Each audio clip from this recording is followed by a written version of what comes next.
Lee says his best. I'm going to do my intro. Ready?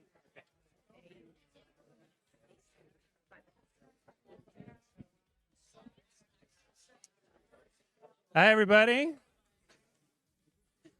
Hey, thanks so much for coming out. I'm Brendan Smith, the Arts and Humanities Manager for the City of Takoma Park. This is the latest event in our Takoma Park Art Series, honoring Coach G, who's here with us tonight.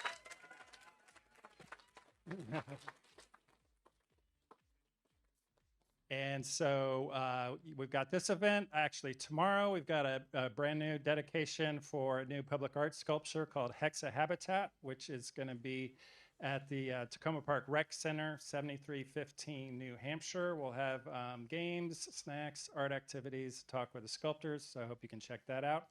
And then next Friday is our last event for our summer break. It's 7:30 p.m. And it's the Silk Road Dance Company who will be doing a lot of great dances in some really elaborate costumes. So you should come check that out. If you didn't grab a brochure on your way in, you can get one on your way out. And you can also go to tacomaparkmd.gov/arts for more info. And if you want a t-shirt or a cap from the Baseball League, they're going to be selling them outside an atrium. And we're also collecting donations for the league. There's a box out there if you feel so inclined after the film. So we'll have the film and then a Q&A with Coach G and some of the other folks who are featured. And so I'm going to hand things over now to film director Gabe Pinkney. Thank you for coming.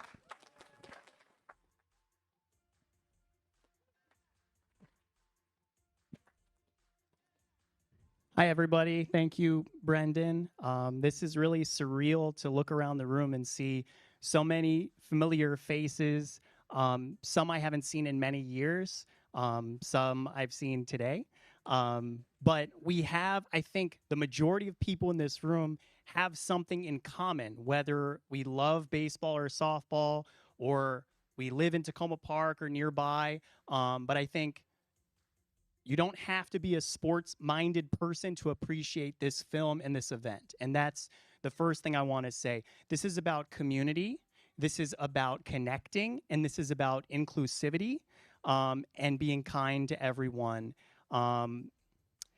Gary is one of my biggest heroes. And I'm sure that many in this room can say the same.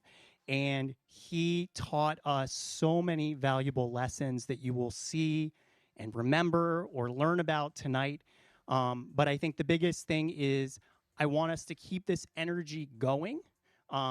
Community can be sports, community can be almost anything, but it's quite simply about connecting together, staying in touch, and expressing gratitude. So tonight is about gratitude for Gary. It's about community for the people here. Thank you so much for coming. And there are many adjectives that you'll see to describe G. For tonight, he's the godfather of baseball and softball.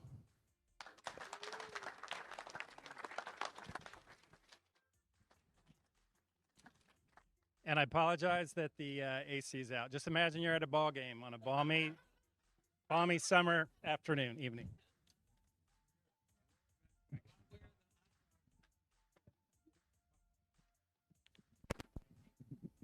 Takoma Park is a small town in Maryland that is located on the Washington, D.C. border. Takoma Park has a population of about 17,000 residents. The family-friendly town has lush greenery. Many of the streets are named after trees or elements of nature. Residents work hard, are passionate about politics, the environment, and building community. Back in the 1990s, the area didn't have a youth baseball league. In 1994, one man decided to lead the charge to change that. his lifelong impact in the baseball and softball communities would be profound.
Gary Weinstein, also known as G, was born in 1956 and grew up in Baltimore, Maryland. From a young age, he fell in love with the sport of baseball. In second grade, he wrote, "When I grow up, I will be a baseball player. My reason is because I am a very good athlete." He grew up spending hours and hours on the ball fields. Once he reached high school, he really put his skills on display as a leadoff batter and outfielder.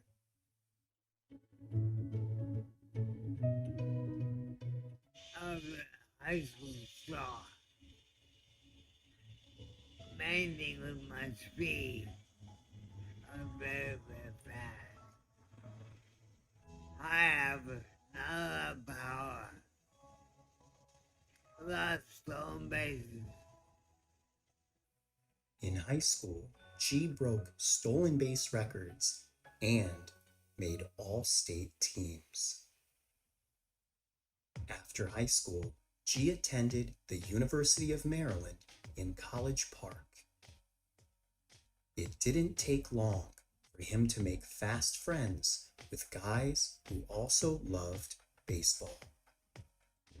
Sophomore year of college, University of Maryland, moved into Cecil Hall, same floor I lived on.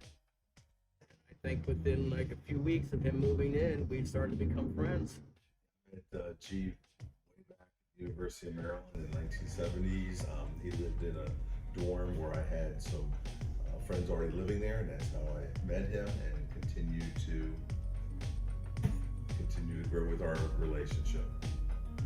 While he didn't play college baseball for his university, Gary played intramural softball at Maryland with his friends. These friendships continued after college as softball teammates. His talents were really shining brightly, and many, including his friends, noticed. First of all, definitely how competitive he was. He was very, very committed to not only playing the sport, but the passion for the sport. And I definitely remember how versatile he was in terms of playing pretty much any position on the field. Just an incredible arm, playing either shortstop or the outfield, and one of the best leadoff hitters I've ever played with, and I've played with some really good players in my day. And as a tandem, he played left center field and I played left field. We were undeniably the best left field combo in that softball league. We played together, we communicated, we had a plan. If the ball was in front of us, one would go in for it, the other would back him up. We always said, you go for it, I go for it. I mean, we just had each other's backs. We were excellent at left field and left center field. As soon as the ball's hit, we let each other know. In or out, left, right. Very quick, loud communication. G started working at a legal newspaper in DC. Softball provided a peaceful platform for G and his friends from the frenetic pace of life. It was a total, de-stress. And everybody was coming from different places, and everybody would have stories about that. And it was just like, we're going to play softball. We didn't have to think about work. We don't have to think about all this other stuff. And then after the games, we would hang out and just chat. And we relived the game that we just played, almost down to the pitch. And so for 2 or 3 hours, a couple times a week, that was just great therapy, I think. Around this same time, G met Julie Wyatt. G hired my friend and I as freelance photographers when he was an assistant editor at Legal Times.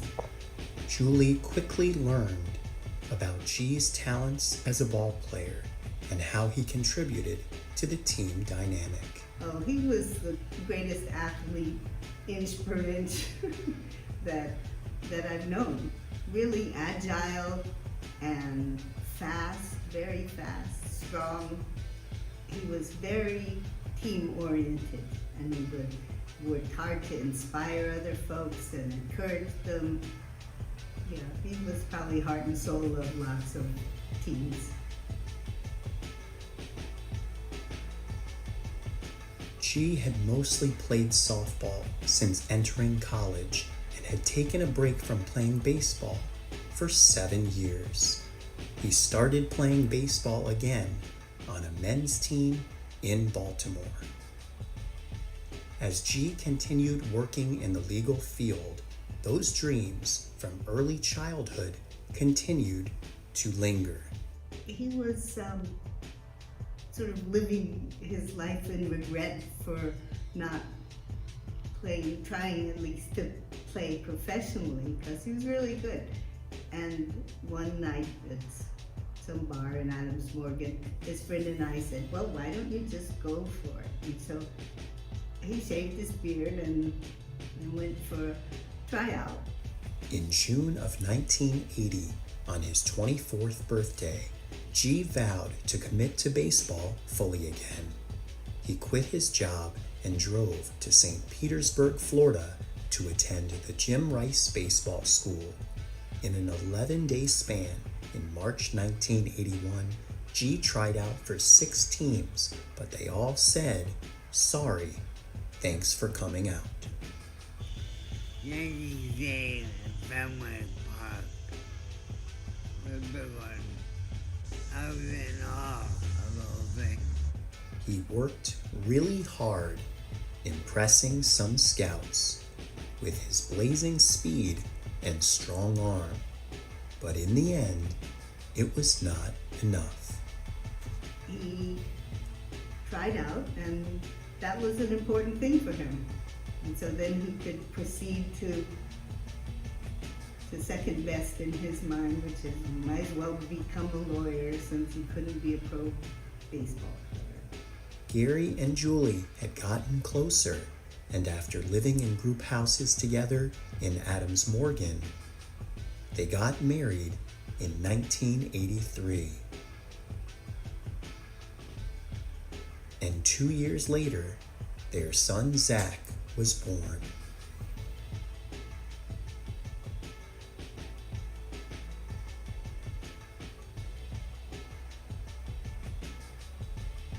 moved to nearby Takoma Park as they enjoyed the town's energy and spirit.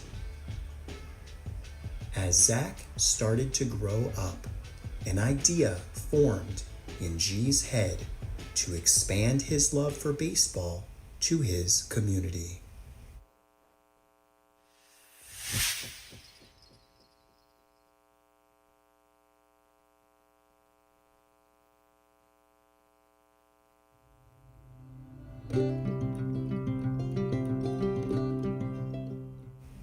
In the 1990s, there was no youth baseball league in Takoma Park.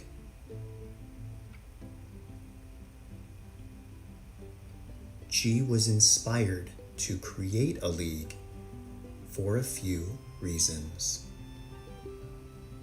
It probably was merged his own love for the game with having a son. And so there was no Little League really. And so he would practice with Zach and play wiffle ball, but he wanted to have basically a little league, which was the Babe Ruth League. G volunteered to become the founding commissioner of the league, which would be named the Takoma Park Babe Ruth League. The league would later expand to include the nearby town of Silver Spring and be called the Takoma Park Silver Spring Babe Ruth League. For many months, over 20 volunteers met once a week to help plan. The league would eventually be run by over 150 adult volunteers and a board of directors. At the same time, he was an editor of a legal journal in the district. I mean, he had to put in 40, 50 hours of work for his job. And then on top of that, he put in, honestly, 20, 30 hours a week for the Babe Ruth League. And sometimes more. Gary organized a meeting of all the coaches and subjected his vision, the rules, everything to a democratic vote of the coaches. And at the other extreme, there was Gary himself, G, doing all the work, creating the vision, making it happen, and spending hours and hours and hours. The league provided sponsorship opportunities for local Takoma Park businesses, and G went to work trying to get people on board. Bessie was befriending the owners and telling them how important it was that they would be involved. And then they were excited too. He was pretty tireless about getting businesses to advertise and make t-shirts and organizing with other dads. G's biggest goal was to create an inclusive and supportive atmosphere. G's vision was to involve everyone. And by that, I mean also the kids and families who couldn't afford the league. We hired someone to help recruit players from the apartments and elsewhere, folks from all streets, all blocks, all neighborhoods actually came together. So we use the word diversity, but here it was an action. I decided the most important thing we could do is make a big effort to include everybody. G started what we called the scholarship program.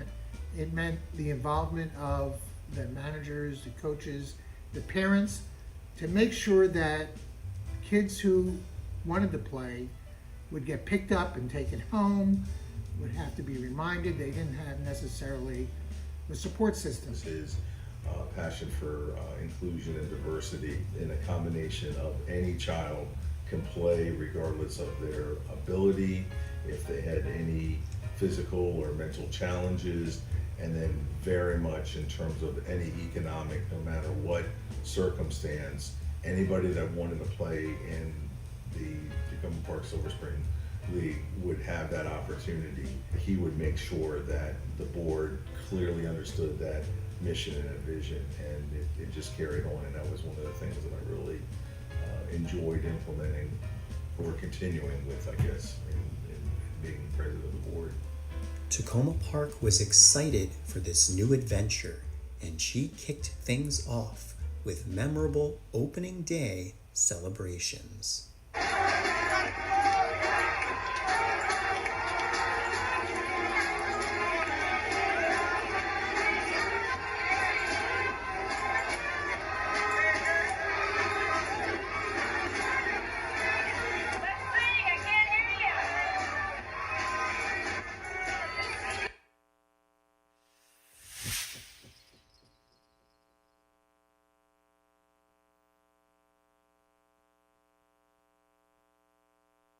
And we're going to give birth to the Takoma Park Babe Ruth Youth Baseball League. And we're excited about that. Let's hear a cheer.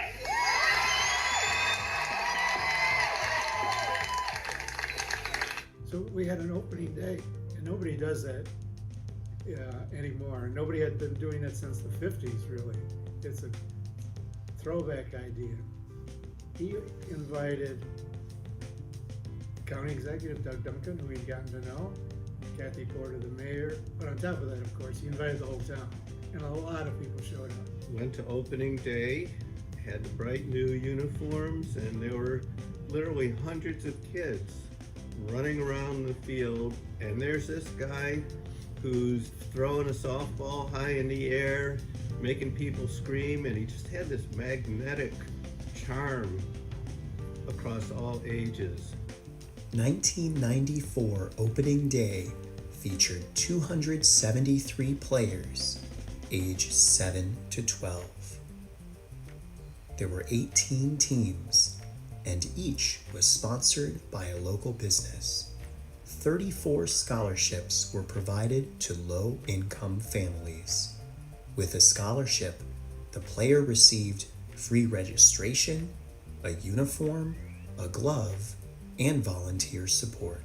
The format for our opening day made us, in a way, feel like stars. We were lined up with our teammates and next to so many other teams. We had brand new uniforms on, the sun was shining, it was a beautiful day, and it really made us feel valued and important. G was the master of ceremonies and shared some great lessons. Have fun when you're out there, and that's the most important thing. Cheer, have fun, and enjoy your time in the diamond. It's a very special, wonderful time. Do your best. If you do your best, you're hold your shoulder, head high, you'll strike out, you miss balls, that doesn't matter. Just do your best and have fun. Make the most of this opportunity. Get the pitch right where you want it, rock it. You have practice, get some out of it. You have a team, do the best you can. Make the most of this opportunity, which is every opportunity. And lastly, help your teammates and your friends. You are a winner no matter what. If you're patting your buddy on the back, Billy strikes out, don't worry, Billy, you're on. Get him next time. Help your teammates and your friends. G even had a surprise celebrity guest join in the fun. Rounders.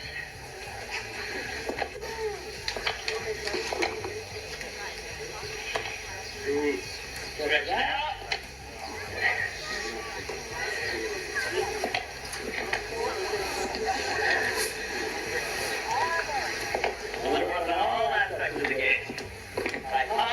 Play right field one day.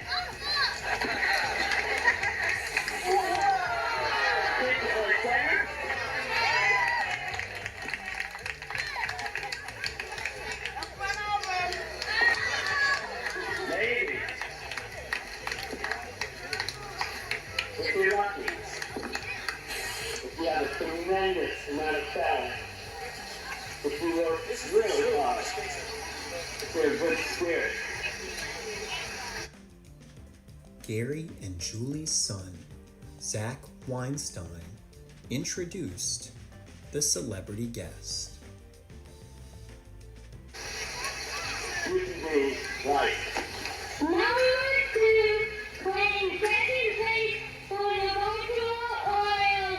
Mark Maximo!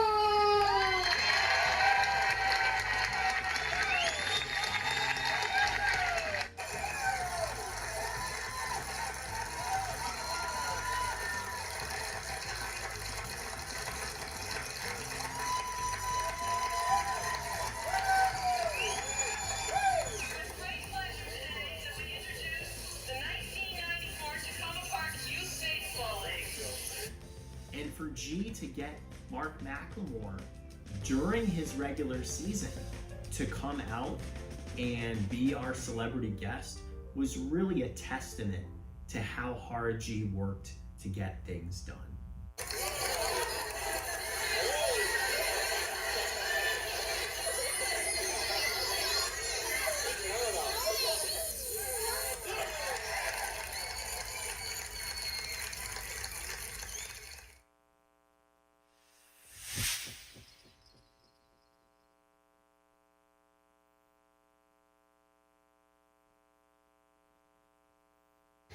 So May 20th, 1995, Emily's got her Babe Ruth uniform. It's a gorgeous day. It's beautiful, and they expect a large crowd. Good luck to you, Zach. Have a good season. Today's the first game. Well, good luck to you and your team for a successful year. Okay? Good luck.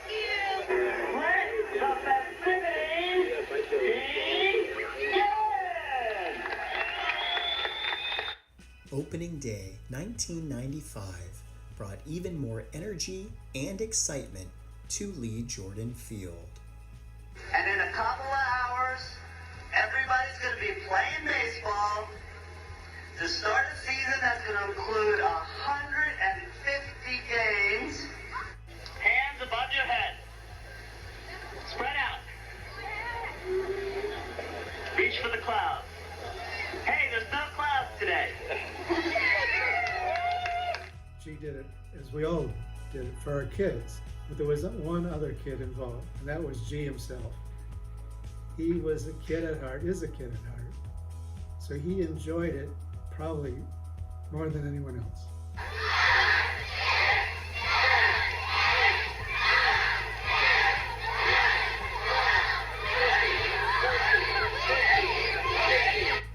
May 20th, 1995 was the second opening day. Year 2 of the league featured league growth with 400 players and 29 sponsored teams.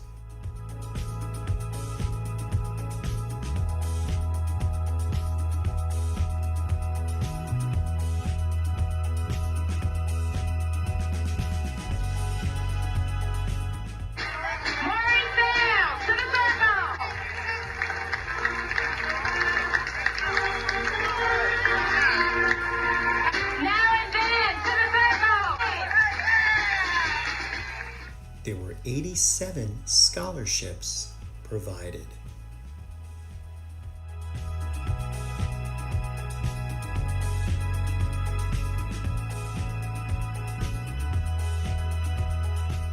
This is a great opportunity here to be with friends, to meet new friends, to play ball. It's a wonderful experience, so cherish it and enjoy it. Help your teammates and your friends. Let's hear it. Help your teammates and your friends. Having just like these awesome speeches to get kids and their families ready for the season at Lee Jordan. I definitely remember being there and seeing him in all of his glory. The main thing on hitting is just to stand up there, relax, and think, hit. That is, just think, if the ball's over the plate, I'm smacking it.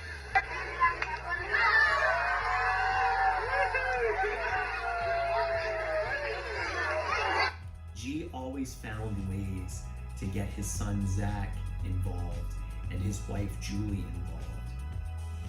Julie, of course, worked as a photojournalist for the Takoma Voice, and Julie was there not only supporting her family, but taking pictures, photographs, which would turn out to be iconic moments for the city of Takoma Park. It was sort of a total immersion thing, I guess.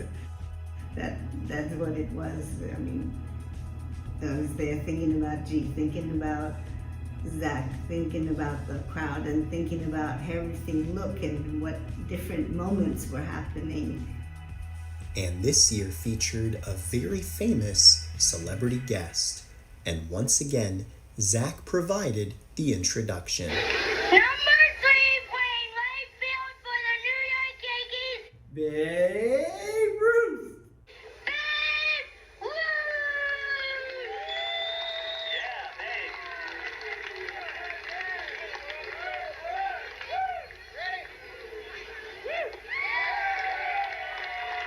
714 home runs in his career. But the Babe was not only a great hitter, he was a great, great pitcher. His record, 29 and 2/3 consecutive innings of World Series play with no runs scored. That's a record that stood for 43 years. The Babe is 100 years old this year, so all over the country, we've been celebrating the Babe's birthday. You remember your daughter, Dorothy. Well, Dorothy had a baby girl a couple years after you passed away, so you never really had a chance to meet her. Well, we brought her today from Connecticut. Ladies and gentlemen, please, a real warm Takoma Park greeting for the granddaughter of Babe Ruth, Linda Ruth Tosetti.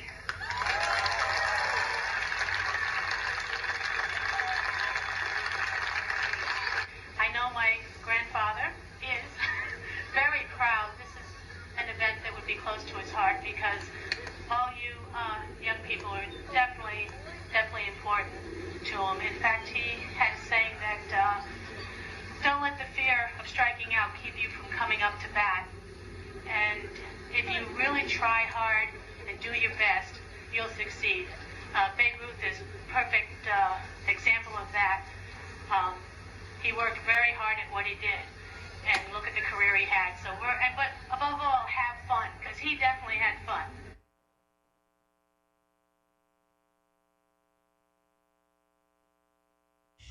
She said she never seen a community get there behind a goal so nicely.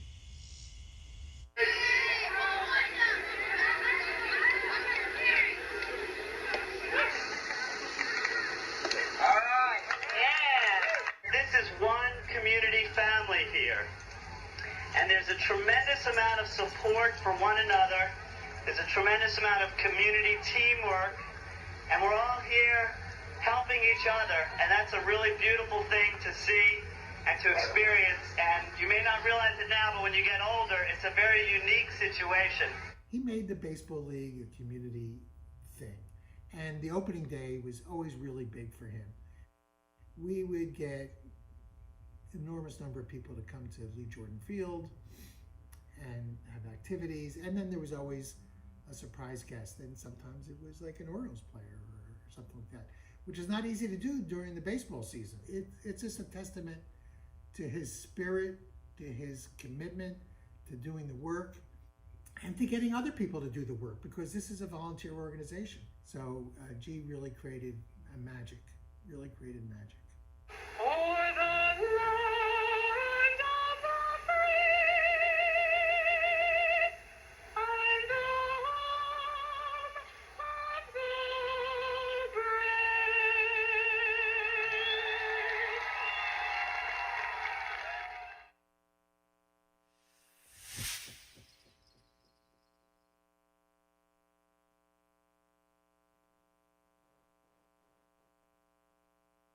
More than a player, he was a teacher, and for every preseason, he would hold a rookie clinic where he would bring out the new coaches as well as the new players and spend 3 hours going through drills, going through his philosophy, and just getting to know them. G had great advice for ball players. Think it and think ahead are the two most important. A positive mindset. You keep both hands on the bat and swing hard. Keep grinding the ball and really smack it hard and hit it where they ain't. Well, I started as a parent on a rookie league team coached by someone that developed to be one of my best friends, Gordon Pavey, who himself became a baseball icon and a coach at Blair and the travel team coach and the winter baseball coach. Gordon made a team of the various families of union staff and others. And Julia, my daughter, was in first grade. I rose to the position of third base coach.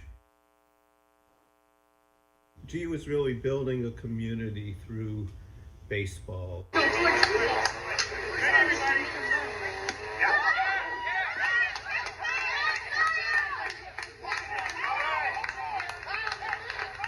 G sort of had it all capsulized, but his theme was always to have fun. Spending so many years in this league helped me grow up. It helped me gain confidence as a kid.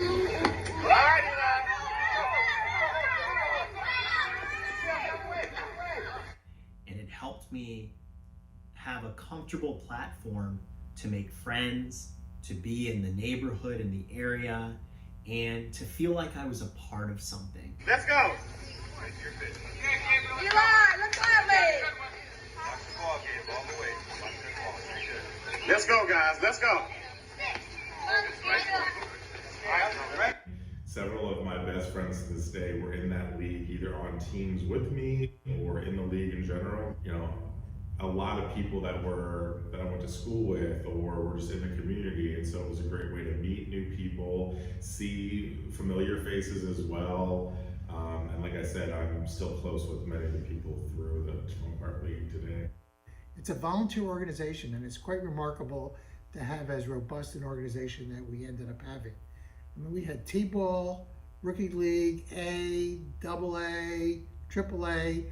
The majors were for kids who were a little bit better when they were 12. A senior league. Ultimately, we created also a girls softball league. Girls played both baseball, like my daughter, Julia, up until age 13, 14. But the girls also had a softball league. The teens had a program, the Blair kids, and they had a blast, and that was good for them. So that was quite remarkable to create all that from nothing, and that's G.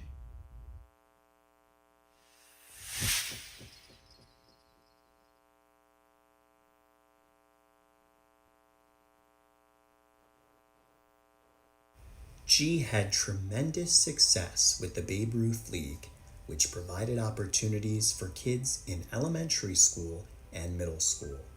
At that time, there wasn't really a league like that for high schoolers. In 2001, G had an idea for a new league.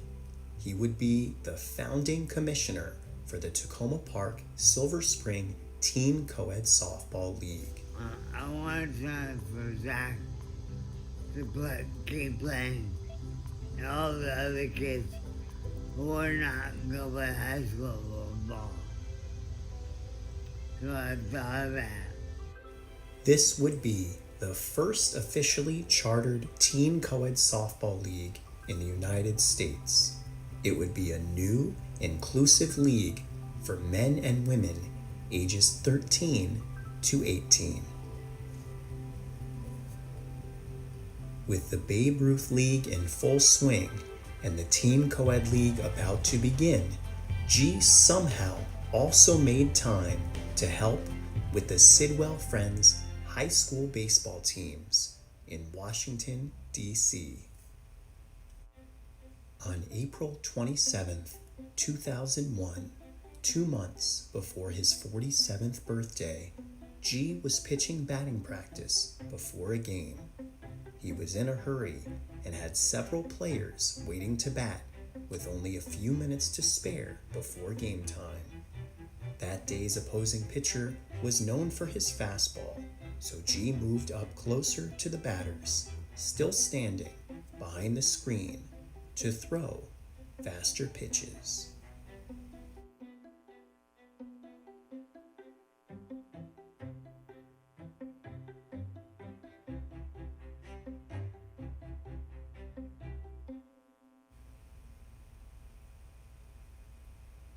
One kid gets up there and blasts one right up the middle. G was struck hard in the side of his head with the ball, which had quickly found the opening in the screen. He was rushed to the hospital and would fall into a coma. His skull had been fractured in 18 pieces. It was estimated that the ball was traveling at a speed of 85 miles per hour. The hospital staff wasn't sure if G would survive. Severe hemorrhages were found on the surface of his brain and inside his brain. The community showed up for G and his family in a big way. Everyone brought meals to Julie and Zach. A lot of us went to the hospital and sat in vigil. And I wasn't sure if he was gonna make it. So here we were in this almost frozen state, rallying around him and just waiting for good news. Surgery was successful, but G did not wake up. Friends and family continued to be present. Everybody took turns, regardless if they were teammates or if they were neighbors or part of Takoma Park, contributing, taking meals over, or when G was in the hospital, one of the requirements at the hospital while he was recovering, very much would take turns sleeping in the room and on the floor with him. G had a lot of pressure building up in his brain. After a week, they performed a second surgery to fix a hemorrhage that was deeper in the brain. G still didn't wake up. Finally, days after the second surgery, G slowly woke up. We all saw a miracle happen. After 3 weeks at the hospital, he was transferred to a rehab hospital. G had suffered a traumatic brain injury. He couldn't walk, couldn't talk, couldn't swallow. He worked with the rehab team to retrain his brain. His speech came back, but the pace was slower, and he worked at it in speech therapy. He learned to walk again.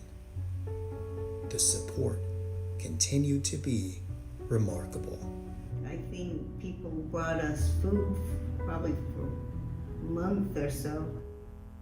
And different people, some I knew, some I didn't even know. When he was in the rehab hospital, different people would come and set up like a sleeping mat and basically be with him in case he needed something. So it was incredible support and outpouring of love. Throughout his recovery, G displayed the mindset of a coach. While the rehab staff guided G also helped to motivate them and encourage them to push him further. I mean, I remember being at the rehabilitation center and just saying, come on, bud, you're gonna make it back. And he just said, I'm gonna be 110%. And he worked at it and he just kept going and kept going and kept going. And it was a scary time, no doubt about it. Oh, definitely. I mean, it's an incredible resilience and energy, for directed energy. G stopped driving, but he did eventually return to work, riding the metro for his commute. The accident left G with impaired balance and left him with a couple of blind spots in his peripheral vision.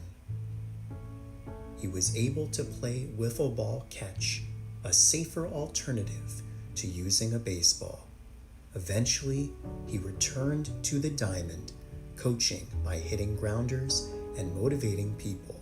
I really feel in my heart to this day that the combination of the community, family, friends, and as tough as he was at the time, that really was a big factor of pulling him through, because it was a miracle. But I really do think that the Takoma Park, the Silver Spring community helped him very much pull through that. I think that the fact that the community rallied around him so well, because he had touched so many people in the community that they, had to come and show their support for him, I think that helped to save his life. G found the courage and strength to return to the softball field as a player. He did not play in the field anymore, but served as the designated hitter for several teams. To say his efforts inspired us was an understatement. When G had his baseball accident, it was something that affected the entire community. People loved G, and that love emerged for sure. And for him to recover to such an extent that he ended up playing softball again with us, it was just another way that he was a role model. It goes to show that he, being such a determined individual, if this is something that, has shaped who you are as a person, what you've done your whole life. If anyone was going to go back out in the field after suffering something like that, it was going to be G. In 2002, in one of our playoff games, he hit a key grand slam. This is literally a year and a half maybe after. It was incredible, and we're on the field afterwards celebrating that we came back and won that game, and G had the key hit. And this was like, a year or more before. We're like, is he going to be able to walk or talk again? So incredible, and it's again due to his persistence and resilience and just never give up attitude.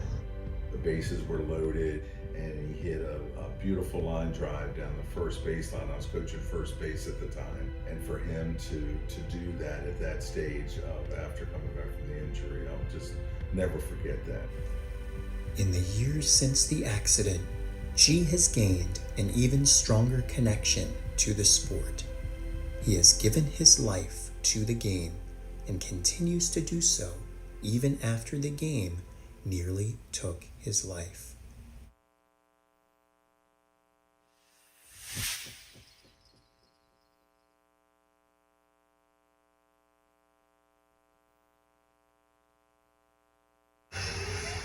Who's that player that Melody's throwing to? Okay. Hey, Bill. You all firing up a big game? So when G unfortunately had his injury, really about a week before opening day, I was a manager and I took over his role as commissioner and stayed with it for the rest of the years of the league. So he figured out that the way to do this was to have a co-ed league, middle schoolers and high schoolers, Friday nights, followed by pizza. And it was a way for kids to sort of connect outside the classroom in a really fun, low-key environment. And one of the best parts of it is not necessarily that the kids play in the games. And the games were, both recreationally, but they're pretty competitive. There are some teams that definitely had some very good players. But the fact that after the games, everybody, no matter who played, gets together and celebrate eating pizza and drinking good sodas and the camaraderie, it was phenomenal. Wait a minute. Did someone say pizza? pizza. With pizza served after the games. Pizza afterwards. I mean, everyone looked forward to that day. It was a lovely thing where girls and boys could play together and teams could continue, and it was a lot of fun. It was a great outlet for friendship. Some players had played baseball their whole lives. This league was a bridge to remain connected to the game they loved, and a natural next step from baseball to softball. A lot of the players went to Montgomery Blair High School in Silver Spring, Maryland.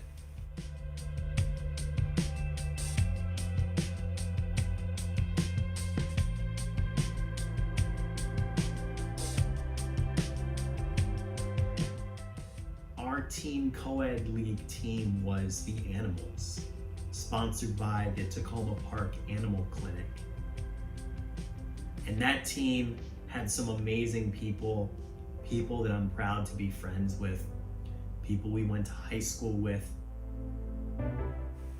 Emily O'Brien, who had played in the Babe Ruth League, also played on the Blair softball team.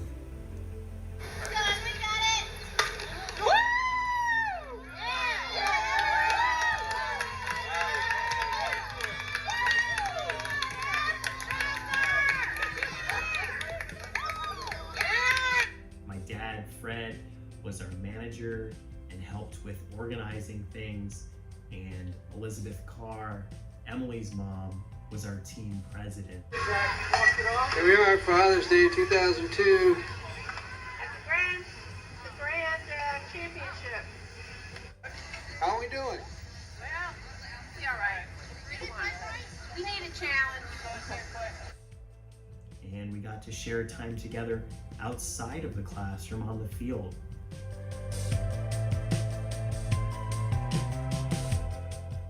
It was really a close-knit group, which really helped our success.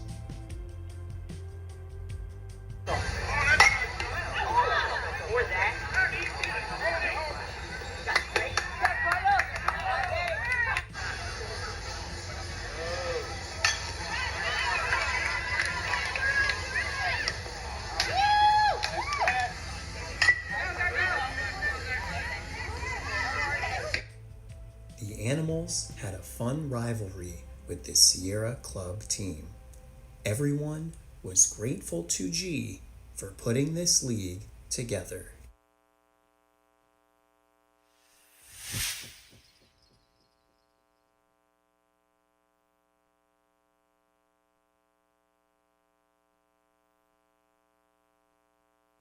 Takoma Park has had an adult co-ed softball league for many years. Years ago, G was a key player in the league. G and I played softball together. We were on Team Howard for Howard Cohn. He was a shortstop and I was a third baseman. And G taught me a lot. G was the best player in the adult softball league, and we had some good players. He played shortstop, and I think it was leadoff. He was fast, had a great arm. So he was a role model for the kids and for the adults.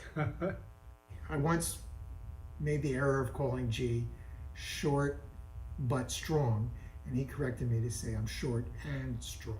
He always had great enthusiasm. He was a great player. He was just a great teammate. And I appreciate all that he taught me about playing ball. Years later, after players from the Teen Co-ed League had graduated from high school and were in college, a desire for some to join the adult league set in. A new team started to take shape in 2006. We ended up forming a team called the Tequila Shots. And several people that we recruited are people we had met or gotten to know better through the Babe Ruth League or the Teen Co-ed League. So it really was just a continuation from earlier leagues that G had founded. G was a designated hitter on the team for a little while. We wanted him to be out there as long as he was comfortable playing, because he was such a huge part of us and a huge part of the community.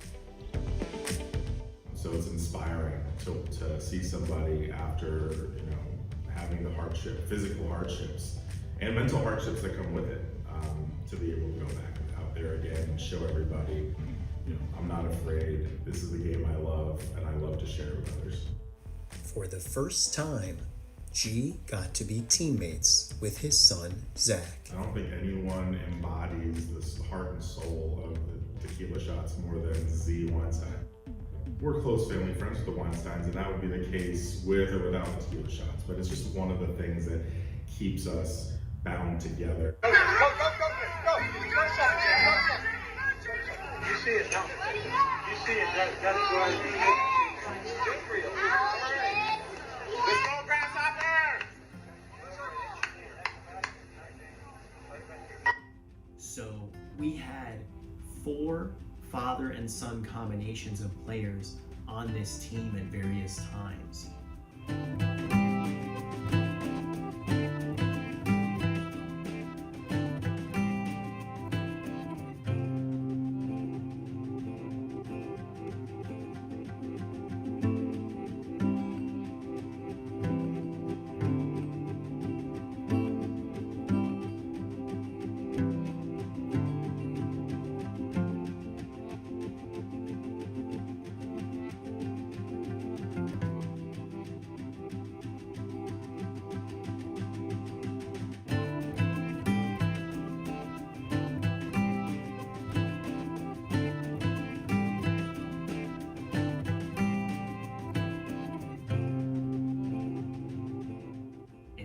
Those intergenerational, amazing connections together as teammates was absolutely incredible. And all 4 of those fathers and sons had played baseball or been around baseball for the kids practically their whole lives, and for the adults much of their lives too. What's fun about the Takoma Park League is it's multi-generational, and so we had people in their 70s play ball very competently with people in their 20s. And Coach G was a big part of that league, as a player, as a coach, and especially leading practices. Matt's dad, Joe, and my dad, Fred, for several years, co-managed the Tequila Shots, our team in the adult league. And at a certain point, the 2 of them decided together that they wanted to give the managerial responsibility to their 2 sons, Matt and I. Looking up to them for years, so watching them do it for years, I think really helped us to take that over and keep it a smooth running machine. And it really felt like an honor to us to have been offered that chance.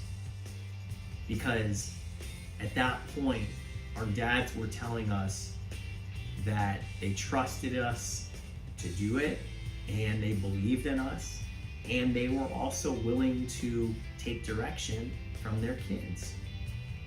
And so Matt and I ended up co-managing together, and we've had some great success.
dad has been a powerful piece to our team as our pitcher. And he prides himself on being consistent and having good control in his pitching and also having fun. And throughout the years, it's almost as if he's never fully satisfied because he continues to work at his craft and he continues to find ways to improve his game. I've been our shortstop.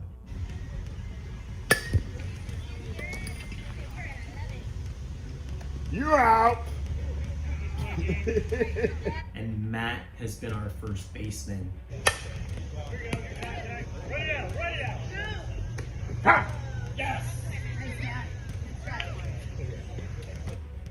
And we really have a strong connection together in the field. I have so much confidence in Matt and trust in him, knowing that my throw doesn't always have to be perfect for him to make the play. When you're shortstop, the ball doesn't always bounce in an easy way to you. And Matt has the ability to understand the timing of the play. And I know even if my throw isn't perfect, his ability to read the throw and to scoop it out of the dirt or reach or stretch for it, I know he's going to give it his all to try to get that done. Zach has grown so much as a person through the connections he's made through softball. You think about a guy whose dad's life has largely been about baseball and softball.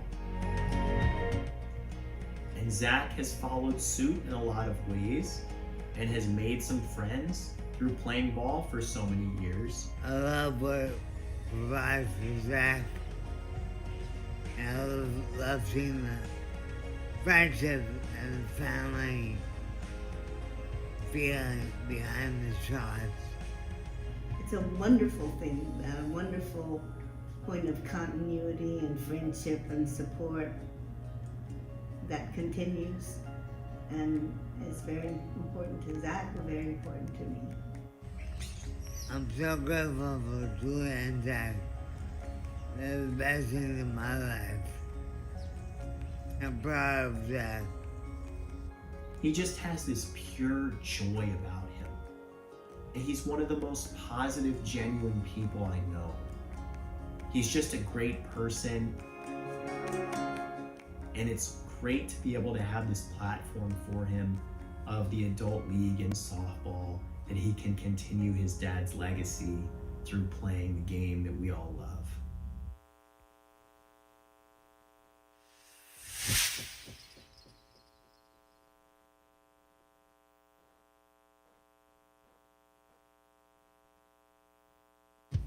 When the Washington Nationals returned to DC in 2005, there were voices who encouraged construction of a youth baseball academy to support kids in the inner city.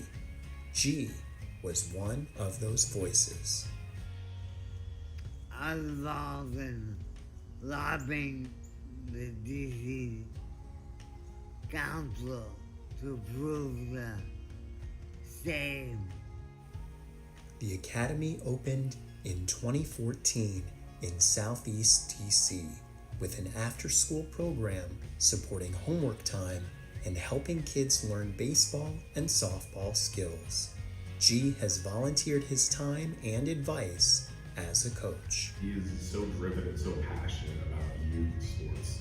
If he has a dream, he will make it happen. The Nats won the World Series in 2019, and G and Zach were invited to march in the championship parade. I was so happy for him for that, and they said, yeah, thank you for your input, and come on, join the parade. And it made him feel great.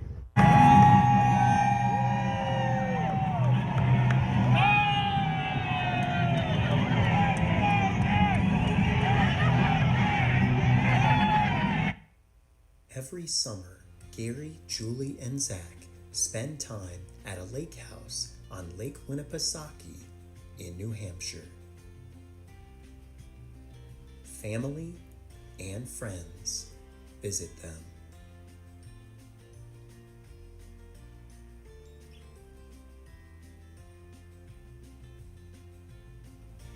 The calming atmosphere provides the perfect setting for reflection and gratitude. G has cultivated a great sense of community through sports. None of this would have happened without the love and support of his wife, Julie. Julie sort of loaned G to all of us because she was just a stalwart supporter all the way through. She allowed G to follow this dream, and she had a lot of fun herself. She was certainly there in all the times that she should have been there, hanging out and cheering him on. She's always ready to lend a helping hand, and she just has a remarkable way and spirit about her. She supported so many of us because we've been so close to the family, and it's just remarkable to see this lifelong friendship continue to grow and grow.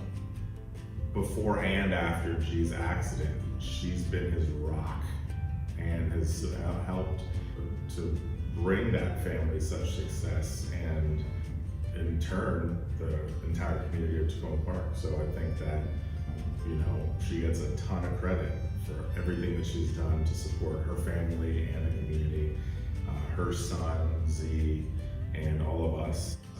She's an amazing person. She always has a smile on her face.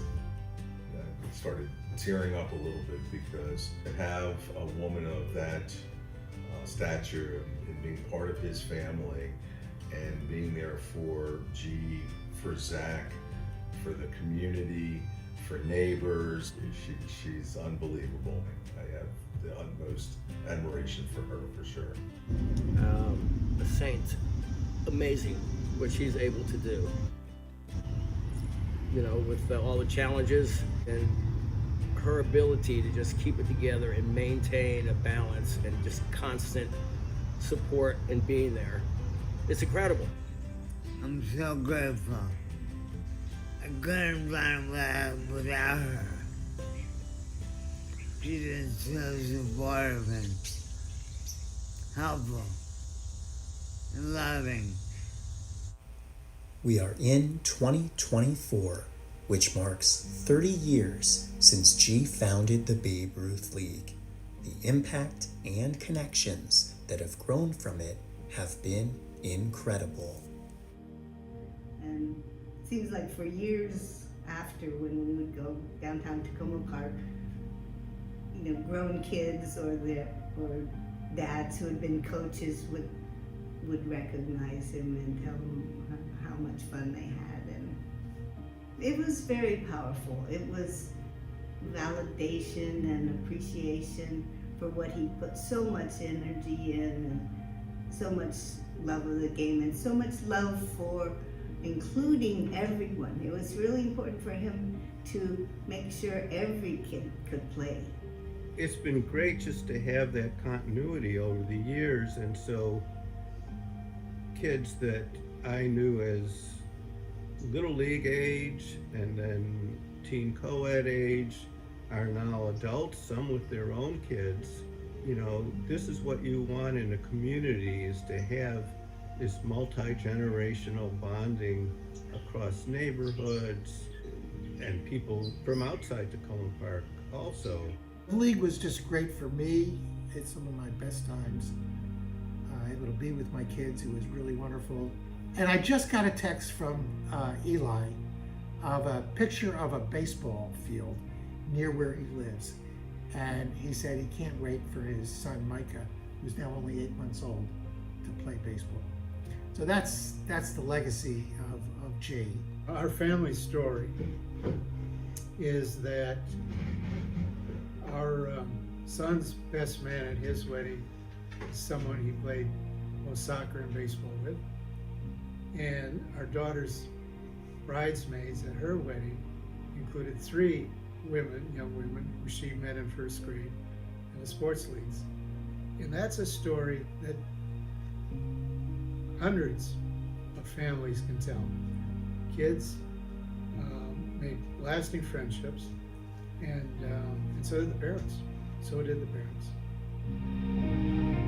And it was a special time in my life. It's one of the better memories I have is seeing kids play, helping that to happen, coaching with my kids and seeing them play. It was great. The point is to develop character and skill and have fun. And we definitely did that. My dad and I have always been close. To be able to be by the side of a parent and having the repetition of a shared activity that you both love and growing up with it and learning about each other through it, and both of us having chances to be teachers and students of the game has just made our lives even better. And it's just such a powerful thing. And I wish that everyone had that chance to be close to their parent through something.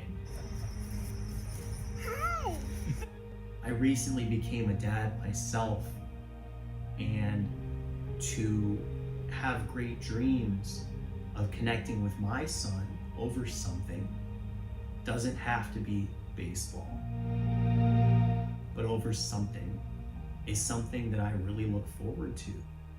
And it's something that my dad taught me, and it's something that G has taught us, and it's something that I will always be so grateful for. On the level of love, I love baseball and softball my whole life. And shit, first in my hometown was very gratifying.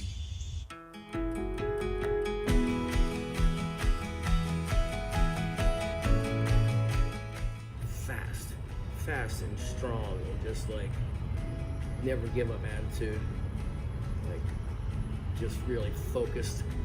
Passionate. His passion and resilience. Devoted, resilient. Fearless. I think it's humor.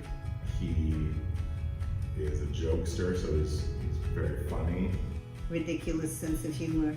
I think it's not taking yourself too seriously. Non-stop energy. G is a natural born leader. Non-stop thinking about possibilities. Very intelligent, supportive. He is an innovator. His ability to like kind of bring people together. You know, making sure that we are engaged properly with the world around us and being successful. He's always imparted as much wisdom upon us as he could. He's there for you as a friend, so it makes it easier to be there for him. Let's call it more of a godfather of Takoma Park, especially the baseball, softball programs. Great guy, just the best. G stands for more than just good. G stands for great. G is a hero. He's the man. He's the man. G on 3, go ahead, Z. 1, 2, 3, G! For all these years, G has shared encouraging, motivational concepts for baseball and softball communities. It turns out that G has actually been sharing life advice. Have fun when you're out there.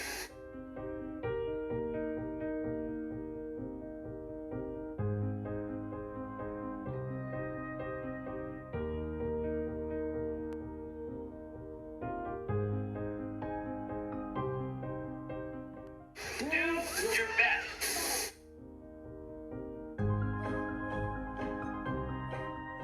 If you do your best, you're always closer. Say hi. Just do your best and have fun.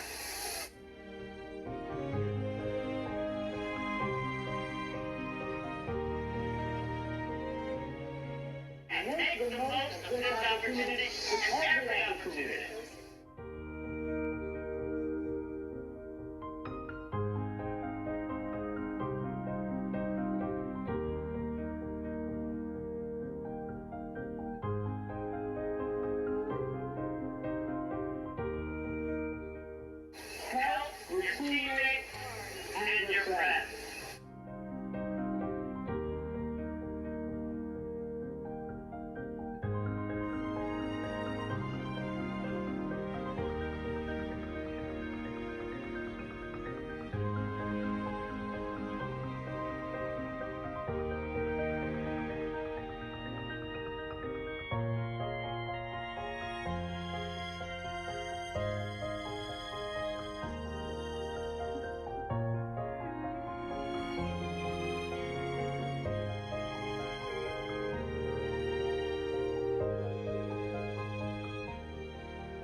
Gabe's mic, right?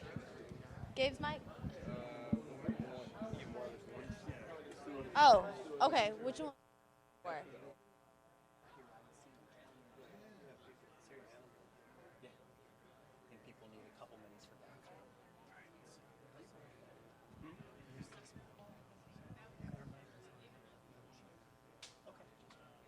And you have one for yourself for the crowd.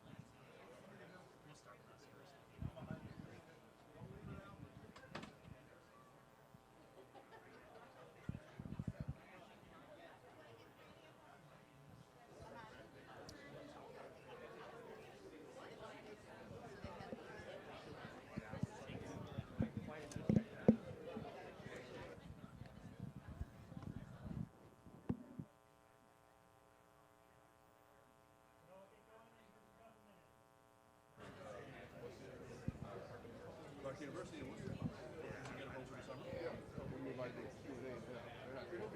So, am I handing it out? No, Brendan's gonna come down.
If everyone could please, if you're planning on sticking around, please take your seats again.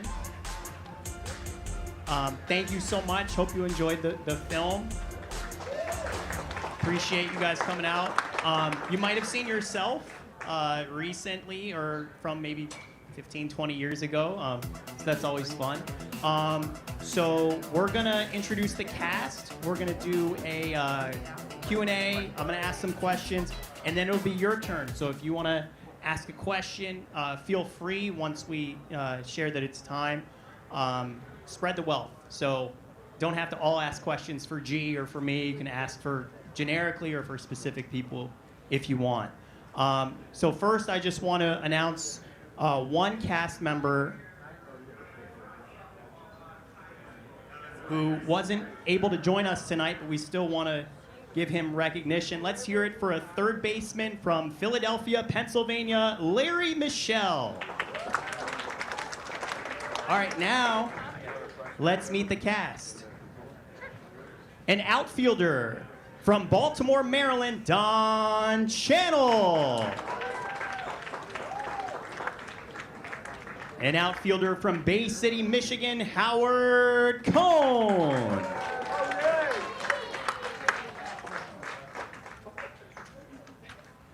A third baseman from Lewisdale, Maryland, Joe Felprin.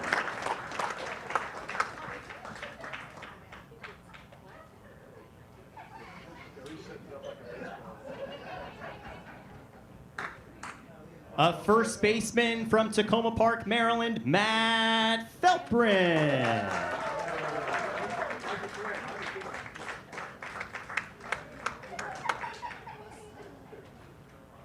They did not practice. They should have. A pitcher from Detroit, Michigan, Fred Pinkney.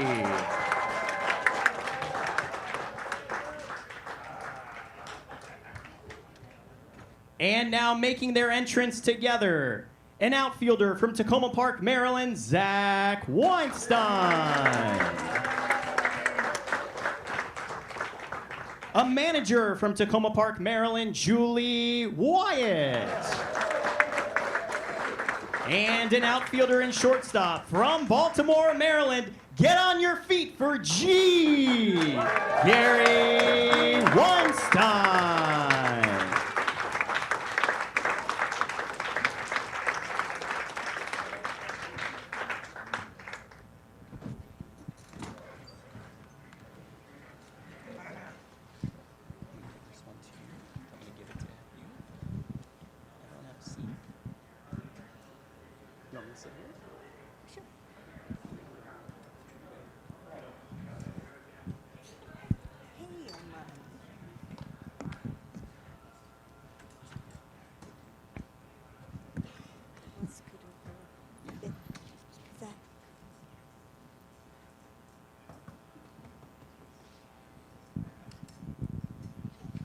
All right, so I'm gonna ask some questions to our cast, and then it'll be your turn if you want. Some questions for G first.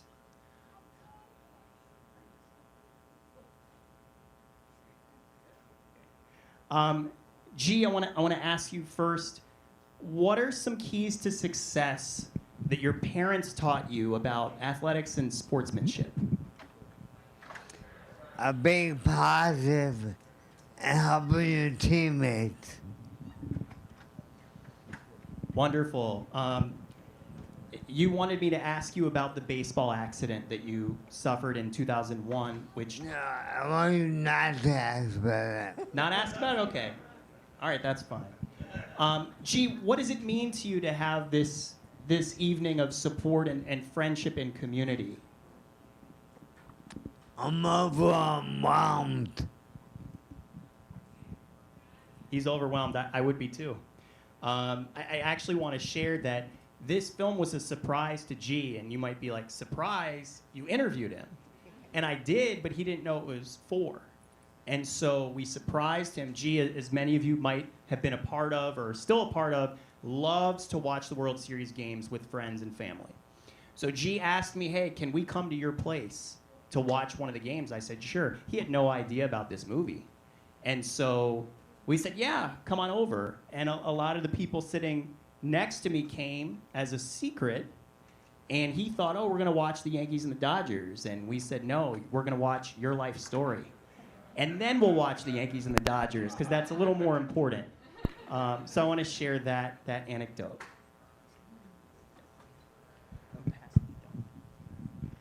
All right, Don, I have a couple questions for you, sir.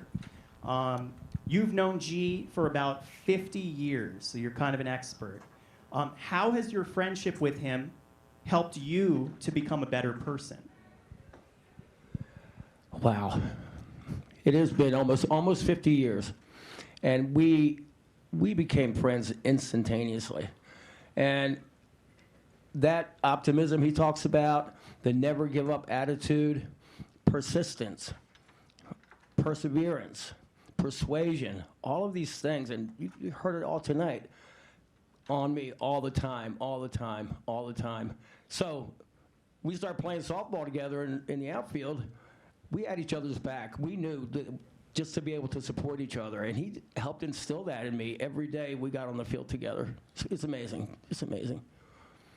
And I got one more for you, Don. You talked about softball and baseball being therapeutic in the film. There's a lot of adrenaline and excitement around the game, whether you're playing or as a fan, which most people might not find relaxing. But why do you find it calming? Well, it's not work related. First of all, I mean, all of us had, pretty intense jobs every day, going to work, worrying about taking care of business, supporting your family, whatever. So this was a way to get away from it all. And so that adrenaline rush, running, exercising, supporting each other, clapping and applauding and winning and losing together, not just the winning, but the losing too. It was a great way to just have a release. I think it just took the tension off from a work day. And we look forward to it twice a week, every summer for nearly 20 years or more. It was great. Awesome. Well said. Can you pass the mic to the gentleman next to you? Howard Cohn, you've been an active member of the Takoma Park community for many years. How would you describe... Yeah, give him a hand. Howard, in addition to working with G on these leagues, he has been and continues to be instrumental in Takoma Park soccer as well. How would you describe the community spirit that Takoma Park and Silver Spring residents have? Let me ignore that question. I want to say this. This was the first time I saw the movie. And what you got right, Gabe, and what is so important about G is that there are lots of us who are admired and respected and who do important stuff. But G stands above all of us because he is loved. He is loved, and you got it right, Gabe. You captured that, and I want to thank you. Well said. That was better than my question, but I'll give you one more. Okay. You also said that your kids met some of their closest lifelong friends on the field, whether it be soccer or baseball. What would you say to parents or people in the community about the power of these types of platforms to build friendships at an early age or any age? As I mentioned, our family story is a story that many, many families have. And the power of sports, the power of connection that comes through sports is something that you just can't find anywhere else. Honestly, you are caught up in the emotion and the spirit of not just doing your best, not just winning, but just hanging out with people who do become lifelong friends. Yeah, I would agree. Thanks, Howard. Sure. Pass to Joe. Joe, you may have noticed if you were reading during the end credits that Joe spent some time working for the Baltimore Orioles in public relations. Can you share a story about that time? Well, I'm gonna pivot it just like Howard did, because 1983, I actually worked for the Orioles from 81 to 84, and I'm very proud that I was part of the front office staff that got a World Series ring. But I'm just finding out tonight that G and Y got married in 1983, the year the Orioles won the World Series. The Orioles might have been world champions, but as far as I'm concerned, Y is a world champion, but actually the entire family, now that I put the 2 and 2 together. So that's what I want to pivot on. Next question. That's a better story than anything you could say about Cal Ripken or anyone else, right? That's pretty good. Joe, it's a family affair for you too, you and your son Matt sitting next to you. You can tell that they're not that close. Joe, how has your passion for sports brought you closer with your son? Let me count the ways. Let me first count the time that I started when he was 8 years old, teaching him how to, well, actually younger than that, maybe, throwing the ball, catching the ball, hitting the ball. And then also I liked one of those pictures from the team, from the kid shop team, that Matt was like 10 times taller and bigger than anybody else on the field, on the team, I should say. So I was very proud of him from that aspect. Awesome. Good job. Next. All right, next. You want to hand it to your son? First question hasn't worked well, but we'll see. Matt, you and I have had a similar lifelong path. We're pretty close in age. We've both been players, managers, had leadership roles and opportunities to mentor people, as is the case with everyone on this stage.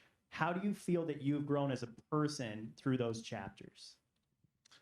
Well, it's just first of all, being here in the Takoma Park Community Center just feels like everything has come full circle. And so I'm really grateful to have grown up in this area.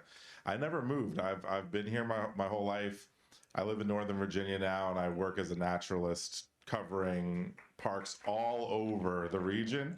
And I love being in the area, but it really does make me feel very grateful to call Takoma Park my hometown. And as a kid, you don't necessarily appreciate all the little things. And then watching this movie today that Gabe has amazingly thrown together. So yeah, a round of applause for Gabe again. But yeah, I mean, so many valuable lessons. And if it weren't for, having my dad as a coach, so looking up to him, at the time, again, as a kid, we take it for granted. And so like I roll my eyes every time he was going to tell me something, but I'm really glad to have had him as a coach because it has rubbed off on me. And now I'm a coach myself. And I've picked up everything along the way from him and his peers, including G. So I wouldn't be who I am, and I wouldn't be sitting here right now if it wasn't for the people who are up here on the stage. Including Bazooka Bubblegum. Oh yeah, can't forget the Bazooka Joe. I also want to give Coach Gary Galloway a shout out there as another coach on the team, and my one of my best friends, Reggie Galloway, in the back right there. It's true that, these are the people that we can lean on for the rest of our lives. So thank you again to the city of Takoma Park. You covered my second question in one question, so nice job. I'm going to hand it off to my dad there. You can clap. That's okay. So I think there's a uniqueness to baseball and softball because there's the team aspect, but then there's such an individual aspect of you have to be ready when the balls hit to you on defense. You have to be ready when your pitch comes. What do you think is unique about that, and how do you think those elements help in the overall scheme of life of being a patient person and being ready when your moment's called? Well, I'm going to turn that question on its side a little bit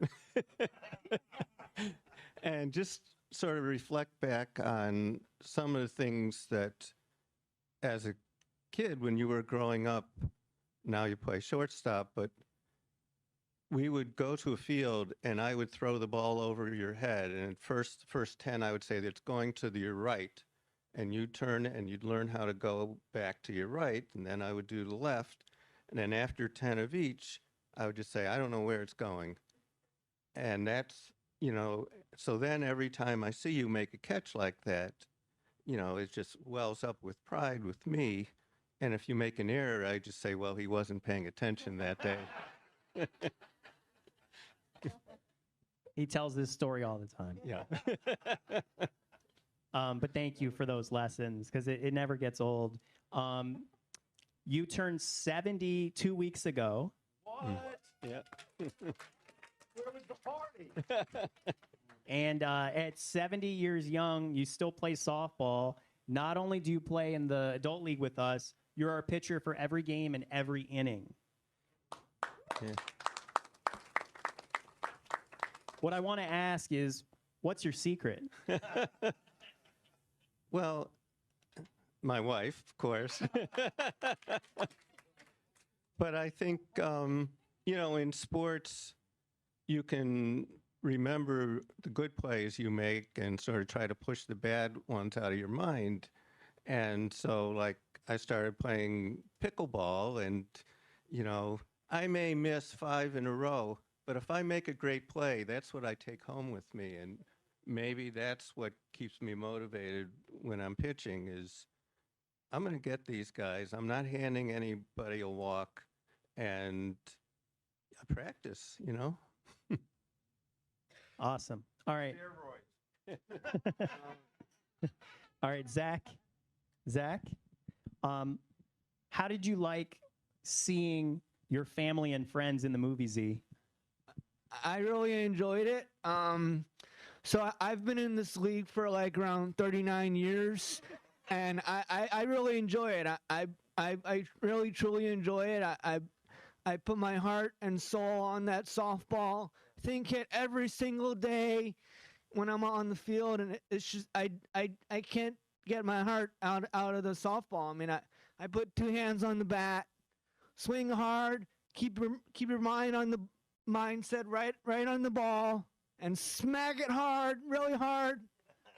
And that's what I think every single day of my entire 39 life until I'm 40, August 31st. That's right. Let's hear it for Z.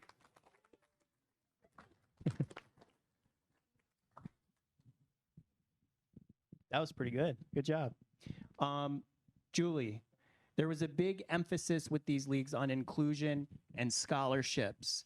What kind of message does that send to families and kids, especially at a young age, knowing that if they wanted to be part of a league, they could be? I think inclusion and diversity is really the heart of it. It's the heart of G's passion to share what he loved to everyone, no matter their ability or their means, or it's a wonderful thing. And I think that inclusion is part of the community that makes it a community and enriches everyone. And last one for you. What does it mean for you as you look around the room, as you kind of soak this all in? What does it mean for you, for us to be able to honor the community, but more specifically, your husband and your family? How can you put that into words to culminate a life of purpose, a life of giving and of kindness? It's a treasure for us. I think it's a good story. I think you reflected it in a wonderful way with your creativity and your love, and it's a treasure for us. So we cherish it. Thank you. Thanks. All right. Now it's your turn. If you have a question in the audience, please raise your hand. We'll come around and give you the mic. I'll kindly ask you, spread the wealth, so you can ask a specific question for a specific person, or you can just ask generically, and one of us will volunteer. All right, good evening. My name is Reggie Galloway, formerly of the Kid Shop Crushers. I think you had the worst picture of me, so Gabe, we're going to talk after we're done.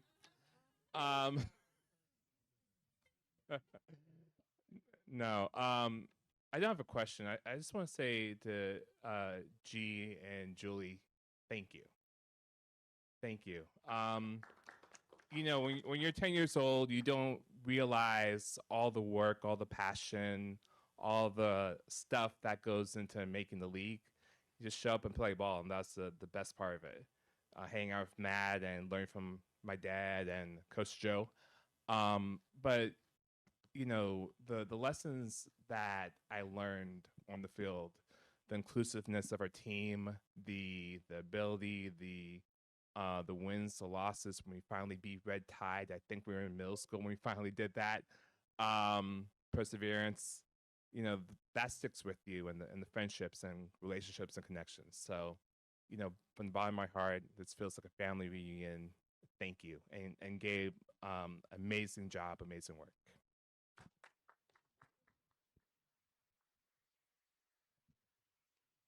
Hello, everyone. I'm Pat Rumbaugh. Some of you might know me, but this is way before the Play Lady. That gentleman up there, Coach G, in 1994, called me over a dozen times. I was a PE teacher, some of you may know that, and coached other sports, but he wouldn't take no for an answer. And boy, am I glad he didn't. Because I got to coach my son and other children, boys and girls, in baseball in 94 and 95.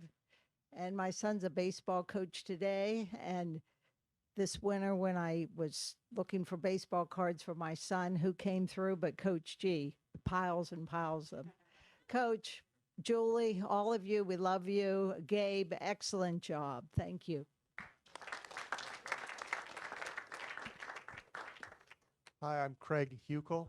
The format of this movie was interesting with 9 innings, but we know as baseball fans that sometimes games don't go nine innings. It could have this story could have ended after the 5th inning, and I think that the story doesn't end at 9. I think we go extra innings on this one, and the extra innings are other things that Gary and Howard and others have done. And I don't know specifically, Gary, whether you were involved in this, but I can't believe that you weren't, because it follows on many of the things in this movie. Was in the early 2000s, the Baseball League got a grant from Major League Baseball, and Major League Baseball was concerned at that time, and as it I think has continued and should be, that the sport wasn't reaching all Americans, and that it was very difficult for some communities to be involved. And so somebody in the league, and again, I think it was probably Gary or Howard, or Gary and Howard and others, got this grant. And if people will remember, in the movie, there was a little paper that talked about participation. I think the first year it was something like 250 players, and the next year it was 400. Well, with this grant, there were 1,000, I think there were right around 1,000 Takoma Park and Silver Spring children that played in the league.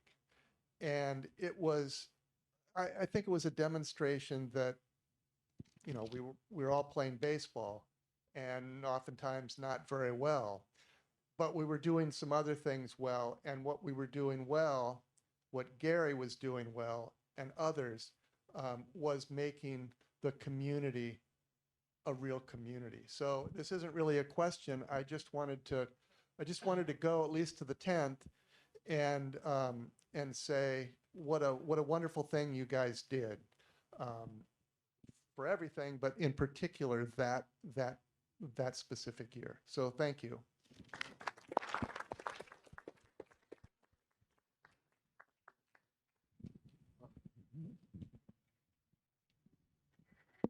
I have a specific question, and this goes out to Gabe.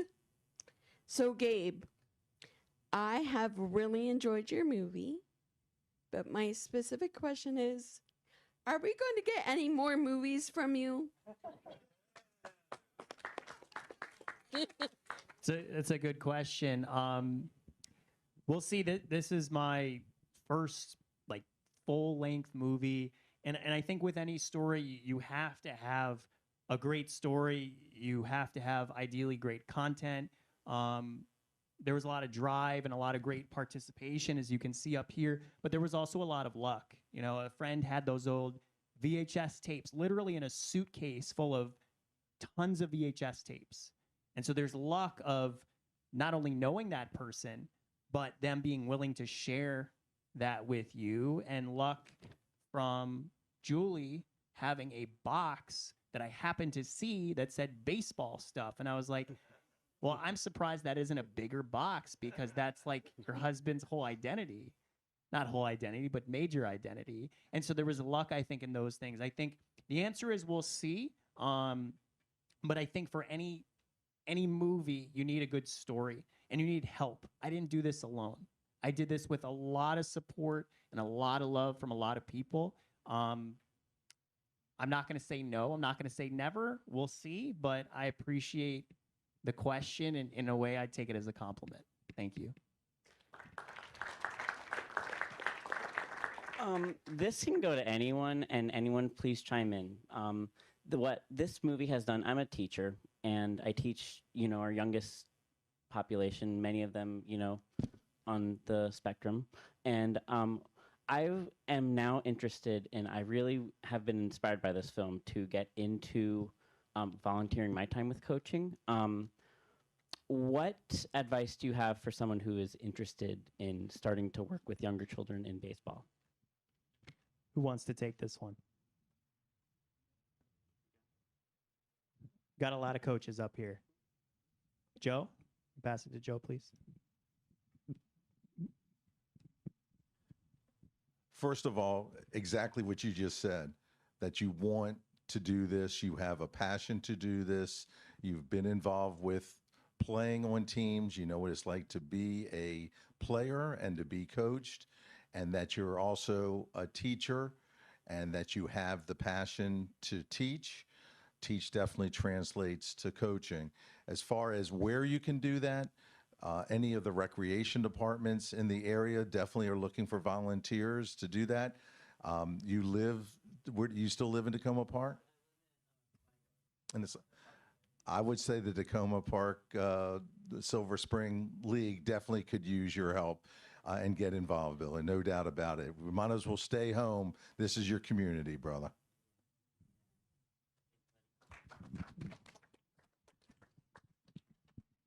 Okay, I think we have time for one more question. I'm Buddy Daniels. I'm 74 years old. Lived here all my life. And I just want to say, over the years, people ask me, what makes Takoma Park so incredible, so inclusive? It's sports. It happened in the 50s and the 60s with Lee Jordan. And because of you gentlemen and you, Coach G, and I've seen Coach G play ball, those who can't coach, that's me. That man can run. All these gentlemen were incredible athletes. But what you did for this community in the 1990s was so fantastic.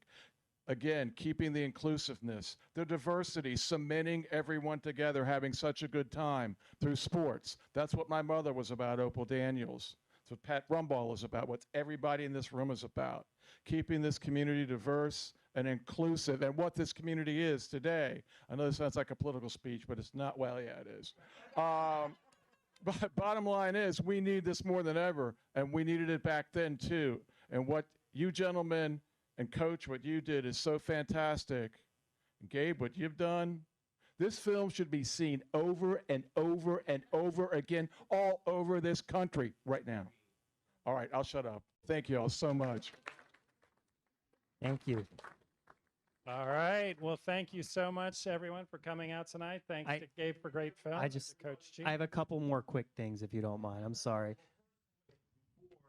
I want to make sure that everybody, if you don't mind, those that can stand, to give not only Gabe, but the entire Weinstein family a standing ovation.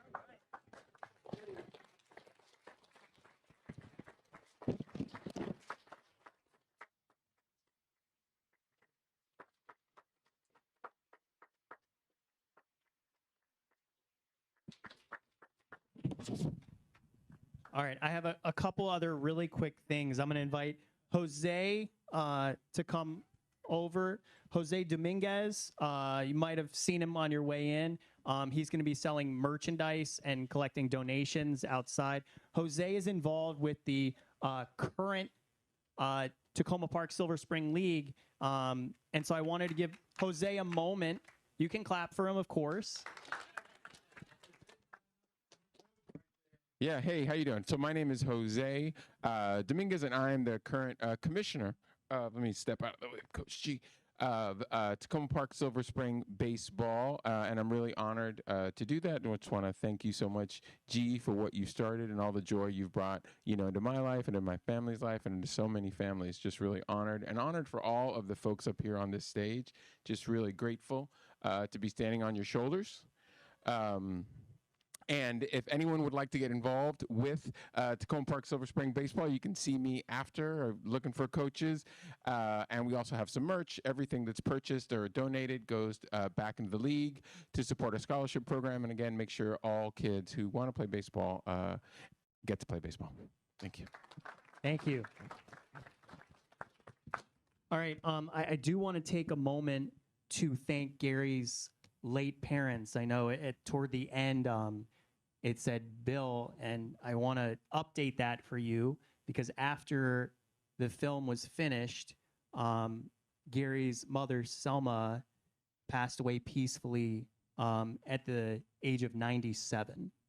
And I'm really grateful for everything that they've done for G and for G's family. And I'm also lucky, we're lucky, that Selma was able to watch the film. And she called me, and she was just over the moon, grateful, and mainly just so proud of her son and her family. So I wanted to make sure to get that in. And I feel like both of his parents are here with us in spirit tonight. A lot of people to thank: the city of Takoma Park. Brandon, Takoma Park Arts did an incredible job of promoting and supporting. John Webster, Takoma Park Recreation Softball Commissioner. And if you want to get involved, like Billy was saying, rec department here and just in general are great platforms. Bill O'Brien, Julie Wyatt for their archival footage, VHS pictures. Amazing cast on the stage. Let's give them another big hand, please.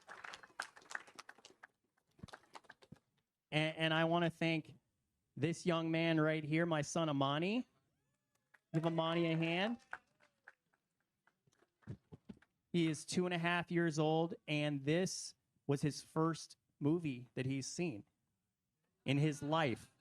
We don't watch TV at home. We made an exception, and he was very well behaved. So I'm proud of you, Amani. I want to thank my wife, Shefa. You want to stand? Come on.